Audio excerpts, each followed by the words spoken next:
ആദ്യത്തെ ഏറ്റവും വലിയ ഇന്ത്യൻ ദേവാലയം വിശ്വാസികളുടെ കാത്തിരിപ്പിന് വിരാമം വിട്ട് തുറന്നുകൊടുക്കുകയാണ്. സമത്വത്തിന്റെയും സ്നേഹത്തിന്റെയും വേരുകളൂന്നി അബുദാബി മണ്ണിൽ കൂടുതൽ തലയെടുപ്പോടെ സെന്റ് ജോർജ് ഓർത്തഡോക്സ് കത്തീഡ്രൽ ദേവാലയം പുനർനിർമ്മിച്ച ദേവാലയം കൂടുതൽ വിശാലതയിലേക്കാണ് രാജ്യത്തെ വിശ്വാസികൾക്ക് സമർപ്പിക്കുന്നത്. നവംബർ 29-30 തീയതികളിൽ ദേവാലയ കൂദാശയും പ്രതിഷ്ഠയും നടക്കും. UAE സഹിഷ്ണുതാ സഹകരണ മന്ത്രി ഷെയ്ഖ് നഹ്യാൻ ബിൻ മുബാറക് അൽ നഹ്യാനാണ് ഉദ്ഘാടനം ചെയ്യുന്നത്.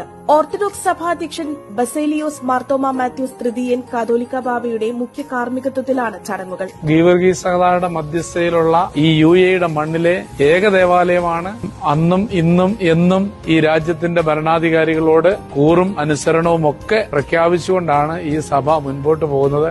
ഒരേ സമയം 2000 പേർക്ക് പ്രാർത്ഥിക്കാനുള്ള സൌകര്യമുണ്ട്. കേരളത്തിൽ നിന്നെത്തിയ കലാകാരന്മാരാണ് ദേവാലയത്തിലെ കൊത്തുപണികൾ ചെയ്തിട്ടുള്ളത്. പൌരാണികതയെ സൂചിപ്പിക്കുന്ന ഐക്കണോഗ്രാഫി, യേശുവിന്റെ ചരിത്രമെല്ലാം ചുവരുകളിലെ ഐക്കണുകളിൽ കാണാം. ഈ രാജ്യത്തോടുള്ള ടോളറൻസിന്റെ ഭാഗമായിട്ടുള്ള സ്ട്രക്ചറാണ് രൂപകൽപ്പന നൽകിയത്.